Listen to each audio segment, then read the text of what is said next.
terima kasih. Okey, DPP ni dia adalah untuk mendaftarkan, mendokumenkan pelarian.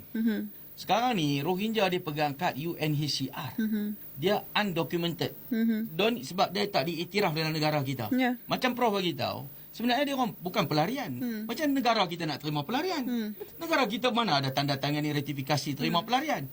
Rohingya yang pegang kad UNHCR, dia orang tertakluk di bawah Akta Immigration 1959/63. Ini melibatkan pendatang asing tanpa izin. Boleh rujuk kenyataan Menteri Dalam Negeri tahun 2020. Betul? Apabila sekarang ini, pelik, UNHCR duduk dalam negara kita sejak tahun 75. Dah 50 tahun dah.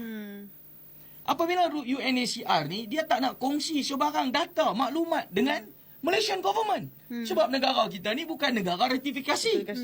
Sebab itulah, apabila saya keluarkan kenyataan tahun 2023, saya cabar kepada menteri pada ketika itu, Saifuddin ni, saya bagi tahu jumlah pelarian yang ada dalam negara kita ni. Tanya ahli parlimen, tanya dalam parlimen. Menteri jawab, mereka pun tak ada data. Memang tak nak, UNHCR tak bagi.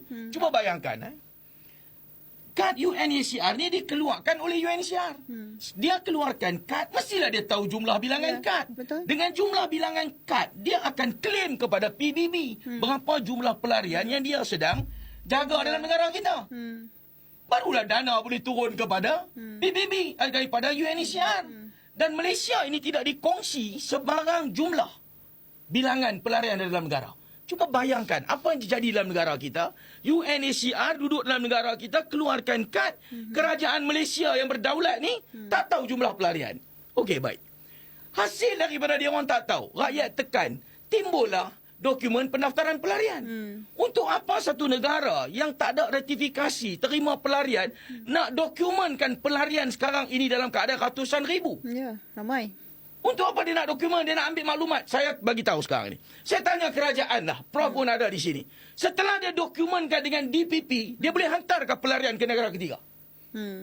Dia tak boleh hantar. Malaysia tak boleh hantar pelarian ke negara ketiga.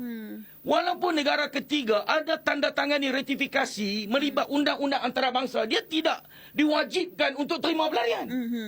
Dan kita pula tak tanda tangani pelarian, kita tak boleh hantar keluar pelarian.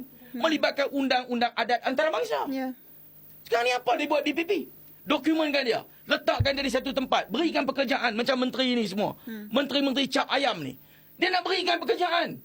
Bila dia berikan pekerjaan, dia berikan penempatan, lagi ramai Rohingya ceroboh perairan negara masuk dalam negara kita. Habis tu dia nak pergi ke mana? Kita boleh terima ke sebagai rakyat Malaysia? Kita tak boleh terima sebab apa? Negara kita bukan negara yang maju. Banyak yang diambil oleh Rohingya ni peluang-peluang pekerjaan yang rakyat boleh buat. Banyak saja. Contohnya kawash. Rakyat boleh muat sekarang ni. Diambil oleh Rohingya. Kedai runcit. Dia orang jadi tauke, kaya-kaya dalam pasar borong. Dia orang jadi tolak barang-barang ni semua. Rakyat boleh buat. Dan ni semua rakyat boleh buat. Tetapi sebab apa Rohingya ni ditawarkan pekerjaan?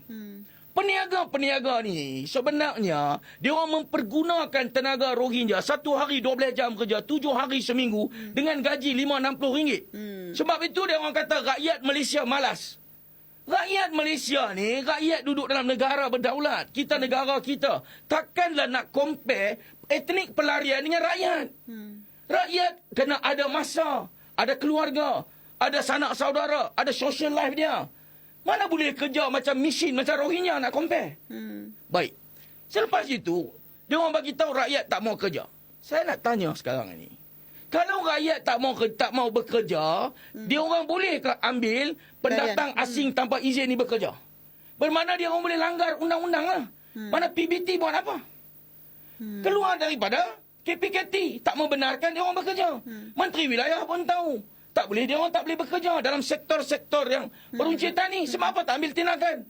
Sebab apa tak ambil tindakan kepada peniaga-peniaga? Pemilik-pemilik lesen. Kenapa tak ambil tindakan? Selagi mana tak ambil tindakan, selagi itulah dia orang akan bekerja dalam tu. Betul. Baik. Jabatan Immigration. Sebab apa tak ambil tindakan kepada peniaga yang menggaji dan melindungi pendatang asing tanpa izin?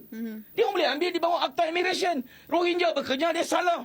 Dia boleh ambillah kepada peniaga supaya dia tak berani gajikan Rohingya. Ya. Dan selepas itu dia orang tidak akan ada lambakan di satu tempat. Tapi kenapa melibatkan undang-undang ni semua kita tak ambil?